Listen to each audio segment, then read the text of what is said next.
Magic cards, magic cards, magic cards for kids. Oh yeah! Hey crew, it's Peachy and the Bugs Dad here. Haven't done a video in a while, so I figured I would do something while the kids are on a little bit, I guess, of a hiatus. Although I did get Peachy to say she was going to do a video with us, with me, maybe tomorrow or the next day. But I got a couple things to show.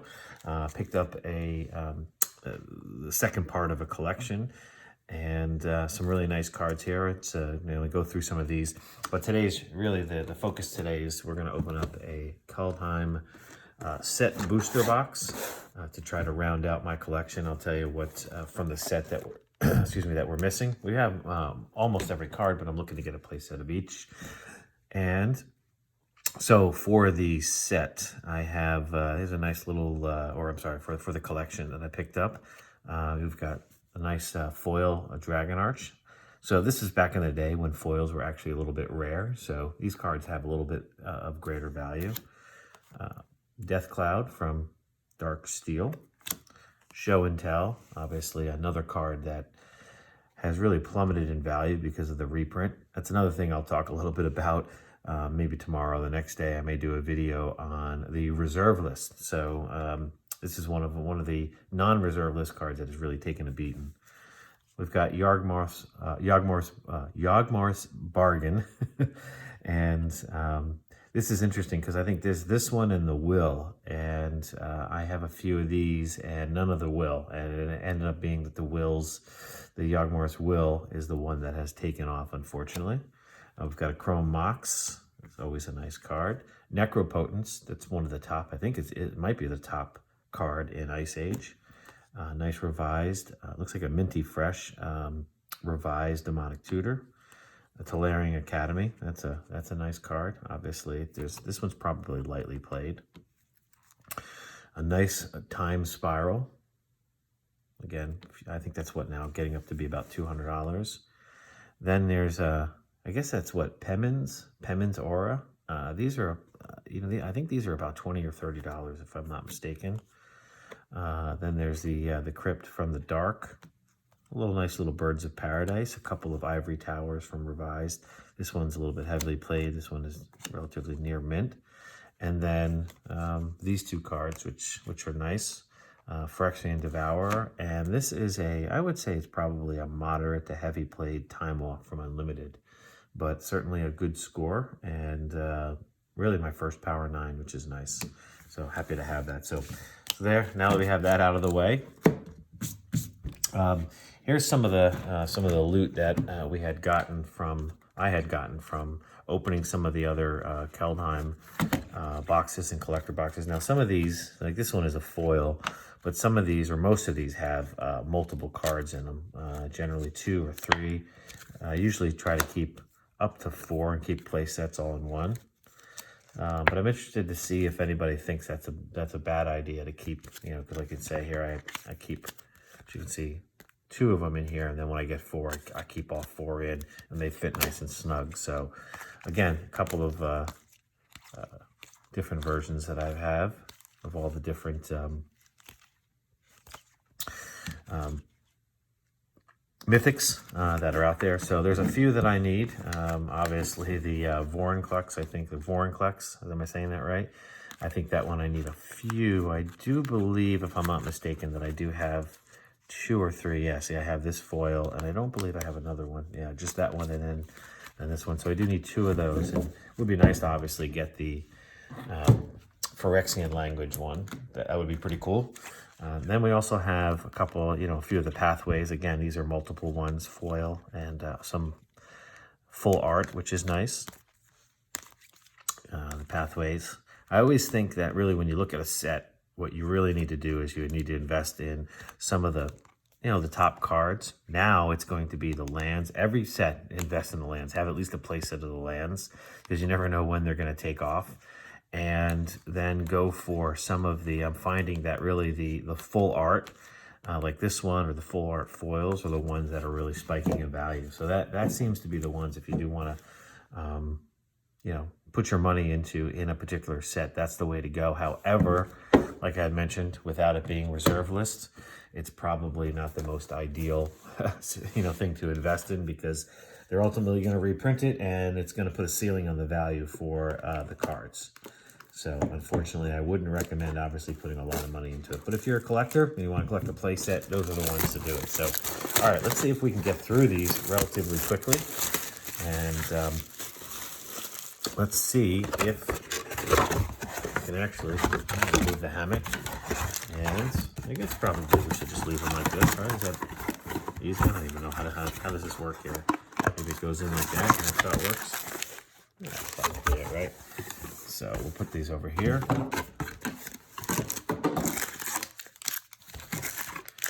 And we'll open them a little at a time.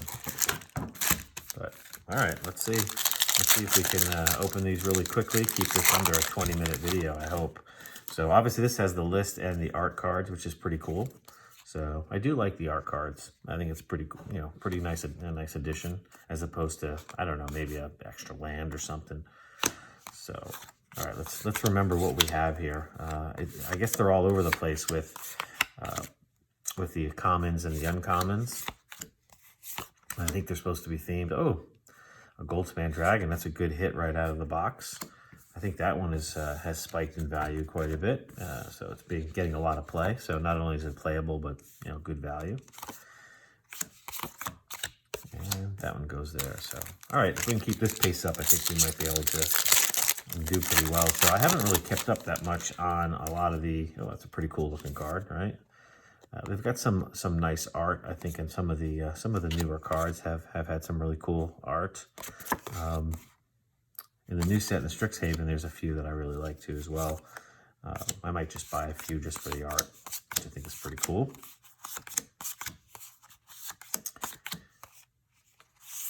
I guess I should make a little bit of a rare pile here. So my piles are getting a little bit sloppy. All right, does that work? Yeah, it works for the camera. And uncommon. All right, so far decent, but like I said, let's see how quickly we can get through these. Nothing from the list so far. Art card. 1, 2, 3, 4. So you can't really do it like a normal pack, where you're able to just plow through and know where you're getting the rares and uncommons, because they're kind of a little bit all over the place. But I've enjoyed the set. In fact, I don't think in the past 2, or maybe even going back to Zendikar, so the past 3 sets, I have not bought any draft boosters. And I'm wondering, I don't know if anybody wants to leave a comment, but I'm wondering if the draft boosters will actually go up in value because nobody's actually, buying them. But I always wonder, and I know the supply is down, but if nobody's buying them, will there be a huge supply out there? Oh, there's a card from the list. Is there a huge supply out there because nobody's buying it and therefore the prices are going to be kept down? Or is it going to go up because nobody's buying it and nobody has them? So if you do want to draft booster box, you got to go and buy them on the secondary market eventually. So I don't know, I'm kind of up in the air with that and how that's going to work.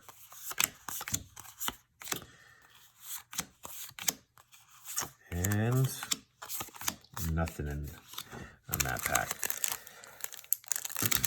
But I do like the concept of these, and I'm wondering if these set boosters can be used as a draft. I'm wondering how, I'm sure somebody's going to come up with a way to do it, right? And kind of rulings behind doing it. So maybe you're allowed to play with the list card if you get one. Maybe they exclude that card. You obviously get to keep it, but maybe you just don't get to put it in your deck when you're doing a draft. I don't know. I mean, I'm going to guess that it's probably better to draft, or at least do where, what is it called? Where you get six, it's not a draft, right? Where you pass it around, but you get 6 packs. You open 6 packs up, almost like a pre-release, right? And you put a 40 card deck together with those, with those 6 packs. So maybe that's the way to go, and you get to use the list cards, right? And the list cards may even be useless, right? But I like the fact that there are themes, so you'll get like all white here in a pack. So it gives it a little bit, it's easier to put a deck together when you have, 7 or 8 white cards that are, synergistic, I guess you would call it. if that's even a word. So I'm wondering, maybe I should do some experiments with it and see if it's doable to actually, do a draft. I'm wondering if that's doable. So again, maybe somebody's already done it, and maybe I'm just not paying attention. So.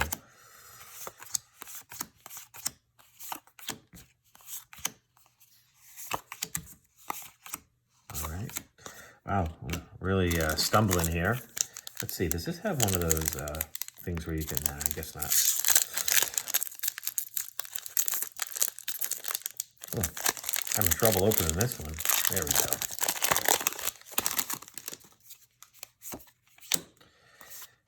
Two, three, four, five. How many uncommons? One rare. And again, striking out. And, oh, Helix Pinnacle from, I believe that is Eventide. No, that is, yeah, that's Eventide, if I remember correctly. So Shadowmoor and an Eventide. No big hits, but there's a few cards on the list I don't have, so I'd much rather have some of the older ones from like Tempest or, some of the older sets that they have instead of some of the newer ones that I have a bunch of cards from.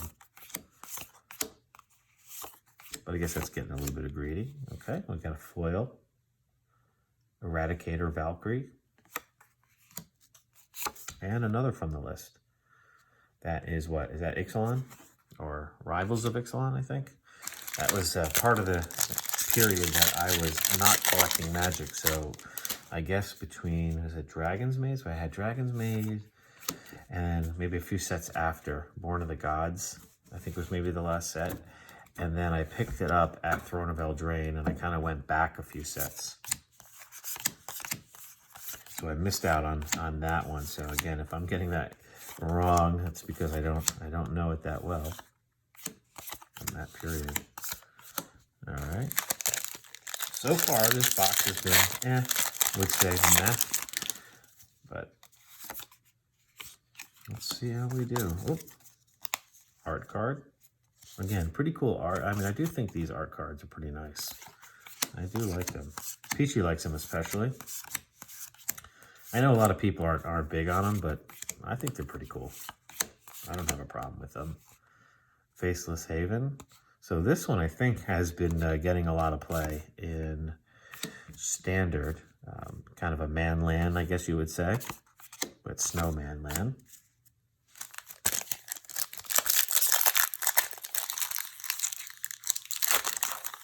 I haven't really played much in Standard the past couple of... Oh, there you go. Pretty cool wolf. I'm sure Peachy would like that. I should put that aside for Peachy. We'll put that right up there for her. I'm sure she'll love that one. She loves her dogs. Oh, a lot of white cards today.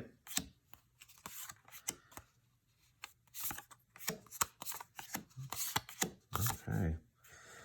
Well, we're about halfway through, and I would say this is a pretty lackluster. It's again a pretty cool colors on the art. Oops, that goes here.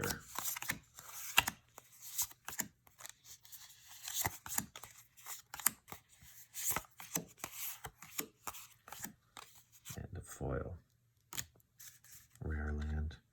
Oh, and a Scred. I remember this. This was, if I remember correctly, it's obviously Cold Snap, but I believe this was part of deals damage. This was one of the decks I think that they put together with one of the Meteorite ones, if I remember correctly.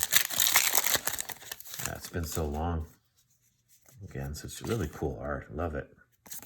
They did a really nice job on the flavor on the set. I haven't been ecstatic with the power of it, but I guess after a few sets of being almost overpowered, I suppose that we had to dial it back a little bit. Throne of Eldraine, obviously, probably one of my favorite sets, but obviously issues with power. So wouldn't that have been cool if that was a Grim Monolith? Obviously, I think that's reserve list, but that would have been pretty cool. Okay, great art.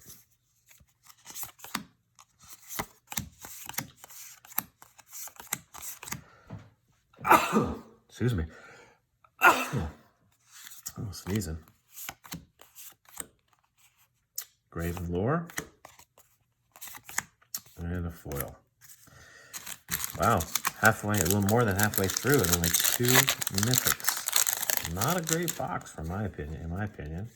Oh, there's the World Tree art. Nice.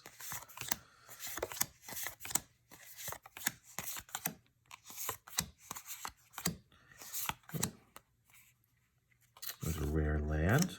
Oh. Hunting Voyage. I believe that is not a very sought after. Oh. And a Clearwater Goblet from the list. Yeah, not a very sought after mythic. Yeah, it's just such vibrant colors. I don't know if those are coming through on the camera, but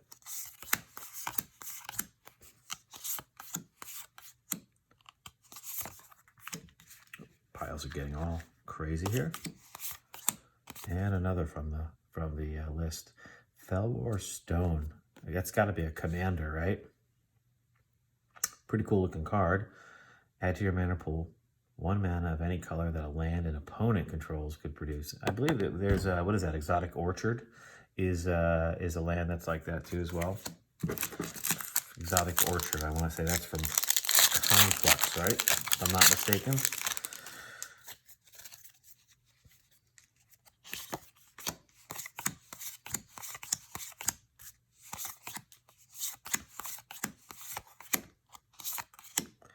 Oh, Outrun's Epiphany. Okay, full art there. I guess I'm so used to the collector boxes, I get a little bit spoiled here. I think anybody who opens those collector boxes definitely gets spoiled, but sorry, I hit the camera, didn't I? Oh, we're approaching 20 minutes here. Oh, we got ourselves the Planeswalker symbol on that art. Yeah, I guess I didn't see any... right? Did I not see the? Oh, there's the signature one. Maybe we haven't gotten it. I think I went through a box the other day, and I did not get a signature one, which is a little disappointing. But you know, whatever. It's not the biggest loss, right?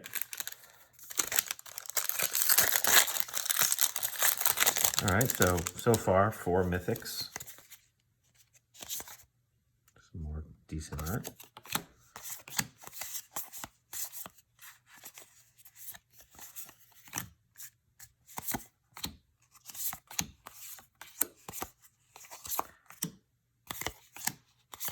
And a foil common. All right, well, nothing great. Well, I guess the newest thing is there's the release of Monarch from Flesh and Blood, really putting up a great fight against Magic and Wizards of the Coast. A lot of people keep saying it's a bubble, which I gotta admit, I gotta say it's probably not a bubble. And we'll see with the success of Monarch if it's any good. It probably will do well. And oh, there's All-Run God of Cosmos foil. But if Monarch does well, which I have no reason to doubt that it will. In fact, I think the first edition boxes were released. I think I've got a few at $200, and they are now selling for $500 a piece. Those things will be $1,000 in about a month or two, and probably $2,000 in about 6 months or so. So I don't really think that it's going anywhere. It just goes to show you the model that they have. And if none of you know what their model is like, essentially what they do is they put a first edition box out. And in that first edition box, they have what's called cold foils. And it's a special foiling process that the cards don't come and become Pringles like these cards. Like this one will be a Pringle tomorrow. I mean, unless I put it under a book, it'll be a Pringle. And so what they did is they came up with these cold foils, and oh, there it is. There's the signature. Pretty cool. That's a pretty funny picture, isn't it? So they came up with this cold foil process where the cold foils have this nice little foiling around the edges, and it's very subtle. And the cards are, you know, extremely flat. They're really great quality, but they come probably 1, maybe 2 in a box, right? If you're lucky, you get 2 in a box. So the value of these cold foils are extremely rare. Not only are they rare in the fact that there's only 1 per box, but they're only in the first edition box, which is our limited. They only have 1 wave. Oh, there's a Judgment one. And I guess that's because it has to do with the graveyard, right? Threshold, yep. And so what ends up happening is these first edition boxes are extremely limited, and then the cold foils are extremely limited. So, you know, they're really for collectors. And so the value of these and how sought after they are is just tremendous. And because obviously when something's new and people aren't really paying too much attention to it, the first edition boxes are extremely valuable. Extremely valuable. We're talking about the Welcome to Raid boxes are, oh, I want to say they're what, $8,000 right now on the market. The second, which is Arcane Rising, is roughly about between $4,000 and $5,000. And the third set, which is Crucible of War, is currently at $2,000. Now, what they do is after the first edition, they put out what's called an unlimited, and they'll keep printing that until they decide to retire it. Once they retire it, you know, it'll be like any other box. They're not going to reprint it afterwards, but they're going to keep reprinting and printing and printing as much as possible until there's really no demand for it. And the model has been extremely successful, and really Wizards of the Coast needs to really wake up, because they need to take a look at this, because with these collector boxes and everything that they're putting out, when everything is special, nothing is special, right? When everything's a foil and everything's a fancy version, then nothing is special at all. It goes to show you the difference between what they're doing now with some of these products. And take a look at just Commander Legends, right? Commander Legends, they actually did right? They put out the collector boxes, and the collector boxes were very limited, right? And obviously the value of those are going up, except for when they show up on Amazon. But what else is happening is that the Jeweled Lotus, which is the chase card there, was extremely rare to get. And so the value of it is, you know, stayed at $100 to $200 for different versions. And that, you know, they did that right, you know, because if they overprinted that, or if you got a Jeweled Lotus in every collector box or whatever, then it wouldn't be special, right? And that they need to really mimic that. And they really underestimate the value of the collectability in this game. I know a lot of people, and again, we get back to the reserve list, but a lot of people talk about, you know, abolishing the reserve list. But this, you know, has been, oh, there you go. There's Ursa's, what is that, Legacy? Ursa's Legacy. But this is a collectible game. It really is. And it was marketed as a collectible game. And like I said, I don't want to spoil what I'm going to talk about in terms of the reserve list, but when you really remove the value, you really remove the demand for the cards. And, you know, it's not as popular. And people, you know, we don't want 50-cent, $1 cards for every single card that's out there. We want some, you know, some value. And if, you know, if I buy a card, I want it to retain its value. I don't want to have to go after a $30, $40 card and then it get reprinted and then it tanks. You know, I'm looking at you, Noble Hierarch, right? Think about that. Noble Hierarch, last pack. Noble Hierarch is just a card that has just been decimated with reprints, and it's now what, $15, $20 at the most. It should be a $50, $75 card, you know, without a doubt. So, oh, really cool art. Love that. So anyway, all right, we're finishing up here. Let's see if we can finish with a nice card in the close. And yeah, look at that. We did get you know, at least one mythic there. Wasn't and a Tybalt's Trickery, which I think saw some play, but obviously it's kind of died down a little bit. But it's a foil and it's a rare. So again, all in all, not a great box. I'd call it probably a 6 out of 10, maybe, you know, 5 out of 10. But at least we got the Goldspan Dragon. And I have one more box to open, and hopefully we'll complete all the sets. So anyway, hope you enjoyed. Thanks for the discussion, and we'll talk to you soon. Take care.